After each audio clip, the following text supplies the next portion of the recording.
Olá pessoal, eu sou o Léo, aqui nesse canal a gente conversa sobre literatura e no vídeo de hoje a gente continua a nossa série sobre os hinos homéricos, com o hino longo a Deméter, o hino homérico número 2, que nos revela bastante sobre como era a sociedade na Grécia Antiga, principalmente a questão da condição feminina, e a gente lê esse hino nessa edição aqui, que eu recebi da editora Unesp, que é uma das edições mais completas em língua portuguesa sobre os hinos homéricos, e claro que já aproveito esse momento para agradecer a Unesp por esse envio. E lembrando que para quem quiser assistir os vídeos anteriores dessa série e também o próximo, que já é o último, aqui na descrição desse vídeo tem um link com a playlist dos hinos homéricos. Esse é um texto bastante triste, com temas muito pesados, e que geralmente é citado como uma explicação mítica sobre a origem das estações do ano. Mas além dessa questão das estações do ano, que geralmente é mais lembrada, esse hino também nos mostra muito sobre como era a vida das mulheres na Grécia Antiga, que infelizmente não tinham muita liberdade, elas praticamente não tinham direitos, e isso fica bem evidente aqui nesse hino. E esse hino também nos mostra sobre os mistérios eleusinos, que eram ritos iniciáticos secretos em honra às deusas Deméter e Perséfone, que eram deusas então ligadas à agricultura. O hino começa com o rapsodo anunciando que vai contar sobre a deusa Deméter, que teve a filha Perséfone raptada por Hades, enquanto Perséfone se divertia colhendo flores longe da mãe. Só que esse rapto tinha sido permitido por Zeus, o chefe das divindades, e contou com o apoio de outras divindades, como Gaia, que fez com que flores muito exuberantes nascessem naquele local onde Perséfone estava, atraindo ela cada vez mais longe, até que a terra se abriu e Perséfone foi raptada por Hades, a divindade do submundo. Completamente apavorada, Perséfone gritava pedindo pela ajuda de Zeus, o que era completamente inútil, porque Zeus era um dos responsáveis por aquele rapto, e ninguém ouvia os gritos de desespero de Perséfone, apenas a deusa Hécate e o deus Hélio, que também não acudiram à moça. E como a deusa Perséfone estava sendo raptada por Hades, ela desconfiou que estava sendo levada por ele para o submundo, o mundo dos mortos, onde Hades era o soberano. Então Perséfone olhava o mundo de superfície com medo de nunca mais voltar a ver a luz do dia. Mas mesmo assim ela tinha uma esperança de escapar e principalmente esperança de rever a mãe, a deusa Deméter. E quando Deméter percebeu o sumiço da filha, ela ficou completamente desesperada e saiu imediatamente para procurar, mas ninguém sabia dizer nada sobre o que tinha acontecido com a Perséfone, nem deuses e nem mortais. Mas na verdade, várias divindades sabiam sim o que tinha acontecido com a deusa Perséfone, mas não contavam para Deméter, porque estavam sendo coniventes com essa situação que tinha sido arquitetada por Zeus. E Deméter procura incansavelmente por Perséfone durante 9 dias, inclusive no período da noite, quando ela saía com tochas para procurar a filha, e todas as energias dela estavam voltadas a reencontrar a filha, e ela não fazia mais nada além de procurar, ela já não se alimentava mais dos alimentos divinos, que são então o néctar e a ambrosia, não tomava mais banho, e estava completamente desesperada, com toda a razão, e também totalmente empenhada em reencontrar a filha, e já não fazia mais nada além disso. E quando amanhece o 10º dia das buscas, Deméter encontra a deusa Hécate, que diz que não viu quem raptou Perséfone, mas que ouviu os gritos da moça. Hécate ficou muito sensibilizada com a dor de Deméter e as duas, por sugestão de Hécate, vão até o deus Hélio, o deus do sol, que por estar lá no alto via tudo o que acontecia na terra, e Deméter implora que Hélio dissesse se tinha visto algo, porque ninguém estava colaborando. E Hélio, sensibilizado com a situação, decide contar toda a verdade. Zeus tinha dado Perséfone para Hades como esposa, o que hoje, para os nossos olhos, é algo absurdo e cruel, mas que infelizmente fazia parte do cotidiano das mulheres da Grécia Antiga, que tinham os seus casamentos decididos por outras pessoas e muitas vezes casavam contra a própria vontade. E Hades tinha ido buscar Perséfone à força, raptando, sequestrando Perséfone e levou ela para o submundo, onde ele vivia, sem se importar com os gritos de desespero de Perséfone. Mas longe de tentar reverter a situação, Hélio também é conivente e diz para Deméter não se entristecer, porque, segundo ele, Hades não era um genro ruim, porque ele era dono de uma das 3 partes do mundo. Isso porque, segundo a mitologia grega, o mundo era dividido em 3 partes. Hades era o dono do mundo subterrâneo, do mundo dos mortos, Poseidon dos mares e Zeus o restante. Então Hades era alguém com posses, ele tinha uma das 3 partes do mundo.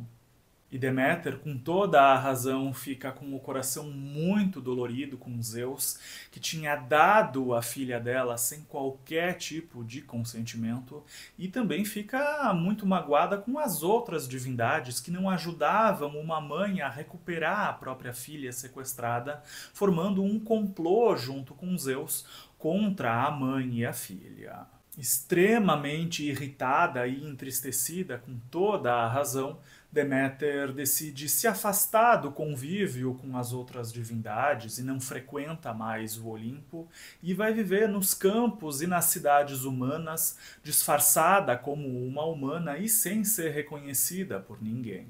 Um dia Deméter chega na cidade de Eleusis, na época governada por Seleu, e muito triste e irritada, ela senta perto de um poço onde as pessoas pegavam água e é vista pelas 4 filhas de Seleu, enquanto que essas 4 filhas iam buscar água. As 4 moças ficam com muita pena de Deméter e levam ela para casa delas, para que ela trabalhasse lá cuidando do irmãozinho, que ainda era um bebê. Mas elas não sabiam que ela era Deméter, porque Deméter estava disfarçada como uma velhinha, e esse tema dos deuses disfarçados como humanos é muito comum na literatura grega. Deméter diz para elas que ela se chamava Dós, inventa uma identidade para não revelar que era uma deusa e vai cuidar desse bebê chamado Demofonte e se afeiçoa muito a essa criança, tentando de alguma maneira substituir a filha perdida e cria esse bebê como se fosse um deus, inclusive alimentando ele com alimentos dos deuses e não com alimentos humanos. Deméter se afeiçoa tanto a esse bebê que decide transformar ele em uma divindade e inicia o processo de divinização dessa criança, que envolvia fogo, mas a mãe da criança, chamada Metanira, acaba vendo esse processo, não entende do que se tratava e acha que Dós, na verdade, estava tentando matar o bebê, o que não era verdade, e Metanira grita tentando impedir que a criada matasse o filho. E Deméter, sem compreender o pavor da mãe, fica muito irritada com a acusação de Metanira e principalmente fica irritada por ela ter interrompido o processo de divinização da criança, o que significava que aquela criança não teria mais a vida eterna, como Deméter pretendia dar. E com muita raiva, ela diz que os seres humanos eram ignorantes e que não sabiam diferenciar o bem do mal. Dós então revela a própria identidade para Metanira, contando que ela era a deusa Deméter, pede um templo em honra a ela na cidade e diz que ensinaria os ritos que deveriam ser celebrados nesse templo e se desfaz do disfarce de velhinha em um clarão que ilumina a casa inteira, revelando então a verdadeira aparência dela, de deusa Deméter, e sai caminhando porta afora, deixando Metanira completamente espantada. À noite, as mulheres da família, com muito medo, fizeram preces e rituais para tentar apaziguar a raiva da deusa e também contam o que aconteceu para Seleu, que reúne o povo na Ágora e determina a construção de um grande templo em honra a Deméter, e logo as obras desse templo começam. E quando o templo ficou pronto e estava vazio, Deméter vai até lá e fica sozinha, com muita saudade da filha Perséfone. E como Deméter era uma deusa ligada à agricultura, ela faz com que aquele ano fosse péssimo para a agricultura. As sementes não brotavam, nada vingava, e os seres humanos usavam os arados e os instrumentos agrícolas inutilmente, tentando cultivar alguma coisa, mas nada crescia.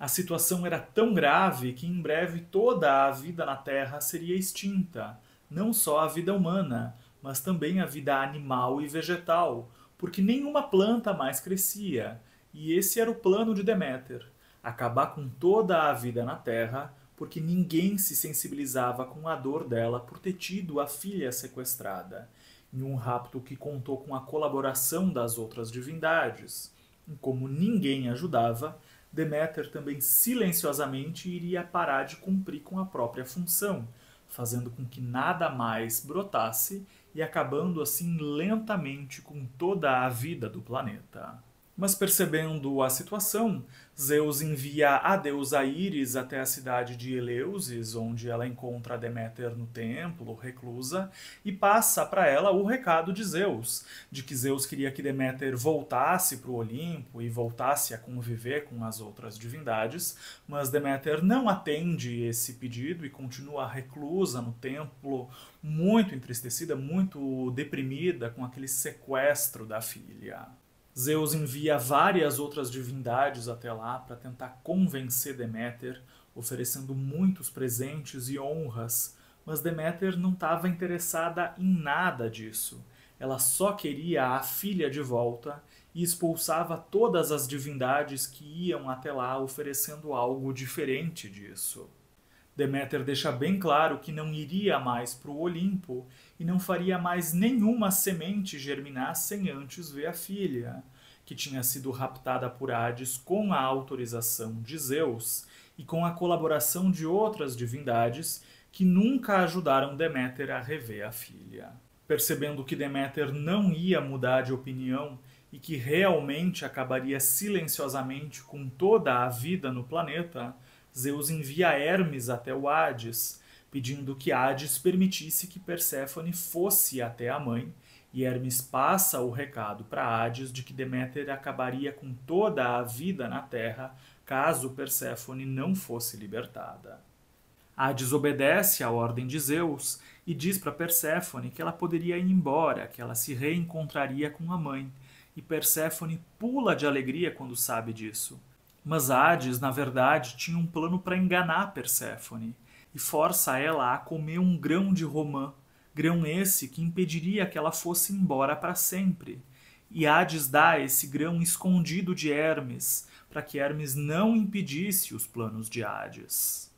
E com essa história do grão de romã, a gente fica se perguntando o que uma coisa tem a ver com a outra e como que um simples grão de romã pode impedir alguém de ir a algum lugar. E esse grão de romã vem intrigando os leitores desse hino há séculos e existem várias hipóteses sobre o que ele significa. Uma das hipóteses mais aceitas e mais lógicas é que esse grão de romã represente uma relação sexual, já que entre os gregos a romã era um símbolo de fertilidade ligado a Afrodite, e assim essa relação sexual teria consumado esse casamento forçado entre Hades e Perséfone.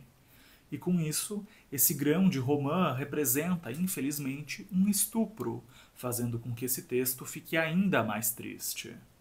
E com isso, esse texto também acaba nos revelando sobre como era a vida das mulheres na Grécia Antiga, que praticamente não tinham direitos e eram basicamente uma posse dos homens. E é exatamente assim que Perséfone é tratada nesse hino, como uma mercadoria, como alguém que pode ser dada de presente sem consentimento, privando ela completamente da própria liberdade e de si mesma, situação essa que infelizmente também acontecia com as mulheres da Grécia Antiga, que praticamente não tinham voz, eram posses dos homens, nem sempre tinham acesso à educação ou a decisões políticas, sendo forçadas a levar uma vida doméstica e sem liberdades. E embora esse texto retrate um evento mitológico, ele acaba refletindo também como era a sociedade da Grécia Antiga, em que as mulheres infelizmente tinham pouquíssima liberdade, quase não tinham direitos e estavam expostas a esses abusos, o que infelizmente não aconteceu só na Grécia Antiga, mas em diversas sociedades no decorrer da história, e infelizmente continua acontecendo nos nossos dias, em que muitas mulheres continuam sendo abusadas e tendo os seus direitos negados, como as estatísticas infelizmente nos mostram.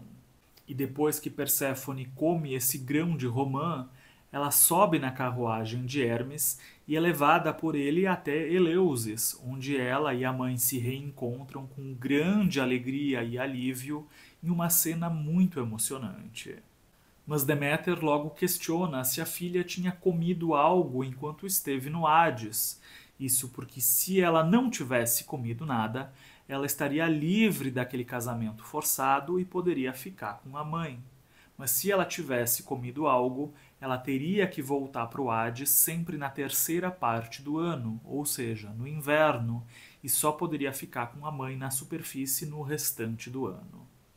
Lembrando mais uma vez que esse grão de romã não significa literalmente um grão de romã, e sim é uma metáfora para uma relação sexual, nesse caso aqui, de uma relação sexual sem consentimento. Mas para a tristeza das duas, Perséfone conta que tinha sido coagida por Hades a comer um grão de romã, reforçando a ideia de que esse grão de romã seja uma metáfora para um estupro, para a tristeza das duas, que ficariam separadas em uma parte do ano, com Perséfone no Hades contra a própria vontade. Segundo a mitologia grega, a estadia de Perséfone no submundo, o Hades, coincidiria com o inverno, período do ano em que as folhas caem e a natureza morre simbolicamente, ou seja, no período em que Deméter está triste e reclusa por não ter a filha por perto. E Perséfone poderia sair do Hades e voltar para a superfície no final do inverno, ou seja, na primavera, quando ela e a mãe ficam felizes por se reencontrarem. E por conta dessa felicidade das deusas, a natureza entraria em um período de maior exuberância, e é por isso que esse é considerado um mito relacionado às estações do ano. É uma explicação mítica dada pelos gregos antigos sobre as diferentes fases do ano, em que a natureza se modifica em um ciclo simbólico de morte e renascimento, de alegria e de tristeza da natureza. Então, segundo o mito, no período em que Perséfone está no Hades, ela é infeliz e está lá contra a vontade, e esse período corresponde ao inverno, e no inverno a natureza fica mais reclusa, assim como Deméter e Perséfone. E quando Perséfone sai desse período de reclusão e vai para a superfície junto com a mãe, ela fica feliz, período em que a natureza também sai do período de reclusão do inverno e é mais exuberante e produtiva. Mãe e filha então passam o dia juntas, se consolando e também alegres por poderem se rever, apesar de saberem que vão existir períodos de interrupção nessa convivência, em que Perséfone vai precisar voltar para o Hades, período esse em que corresponde ao inverno, em que essas deusas ficam reclusas, lembrando que ambas as deusas são ligadas à agricultura, e no inverno a maioria das plantas também fica mais reclusa, então essa é uma explicação simbólica dessa reclusão da vida vegetal durante o inverno. E quando Perséfone conseguiu voltar para a superfície e rever a mãe, as plantas voltaram a crescer e a dar frutos, as sementes voltaram a germinar e os seres humanos conseguiram voltar a colher e a ter comida, salvando assim os seres humanos de morrerem de fome e salvando também toda a vida na Terra de uma extinção, que aconteceria se Perséfone ficasse para sempre no Hades, o que causaria um inverno eterno e mortal. E depois disso, Deméter vai até alguns reis e ensina alguns ritos sagrados de mistérios que não poderiam ser violados e nem divulgados a quem não era iniciado nesses mistérios. E com esse trecho, os gregos dão uma explicação mítica para o surgimento dos mistérios eleusinos, lembrando que boa parte dessa história se passa justamente na cidade de Eleusis, perto de Atenas. Os mistérios eleusinos eram ritos iniciáticos ligados ao culto das deusas Deméter e Perséfone, ritos esses que eram secretos, e é exatamente por isso que eles são mistérios. E depois de ensinar esses ritos, Deméter e Perséfone voltam para o Olimpo, e é no Olimpo que Perséfone vive até a volta do inverno. Então, quando o inverno volta, Perséfone desce até o Hades, e esse ciclo de ida e de volta é eterno e representaria então as estações do ano que também vão se repetindo eternamente. E o texto encerra descrevendo que são felizes os mortais que conhecem os mistérios eleusinos, porque cultuando as deusas Deméter e Perséfone, seria possível atingir uma vida alegre, com abundância nas colheitas, e, consequentemente, uma vida de prosperidade. E o Rapsodo finaliza pedindo a ajuda dessas duas deusas para que ele tenha também uma vida agradável.